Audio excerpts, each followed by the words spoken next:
আমরা কয়েক ঘন্টা জার্নি করলে এমন করেই হাঁপিয়ে যাই, তাই না? কিন্তু প্রকৃতিতে এমন সব যাযাবর রয়েছে যার সহ্য ক্ষমতা দেখলে আধুনিক বিজ্ঞানও থমকে দাঁড়াবে। আসলে এই ছোট্ট পাখিটির ওজন মাত্র একটা আপেলের সমান, মানে ওই 300 গ্রামের কাছাকাছি। বার্টেল গডউইট নামটা হয়তো অনেকের কাছেই নতুন বলে মনে হবে, কিন্তু এর কীর্তি শুনলে আপনিও হয়তো এখনই চমকে যাবেন। আসলে কোন রকম কোনো ফুয়েল ছাড়াই, কোন রকম কোনো এয়ারপোর্ট ছাড়াই এটি আলাস্কা থেকে প্রশান্ত মহাসাগরের উপর পাড়ি দিয়ে সোজা গিয়ে সেই অস্ট্রেলিয়াতে পৌঁছায়।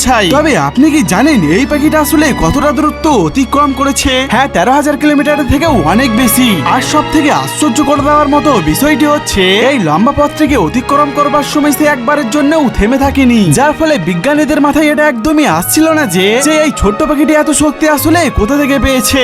আসলে এই রহস্যের আসল সত্য লুকিয়ে রয়েছে তার এই ছোট্ট শারীরিক বিবর্তনের মধ্যে, যেখানে সে পাড়ি দেওয়ার ঠিক আগের সময় সে নিজের শরীরটাকে একটা পাওয়ার হাউসে পরিণত করে। আর সে তার শরীরের মধ্যে এতটাই বেশি চর্বি জমিয়ে থাকে যে তার শরীরের ভিতরে সমস্ত অঙ্গগুলো এমন করেই ছোট হয়ে যায়, শুধুমাত্র জ্বালানির জায়গা করে দেওয়ার জন্য।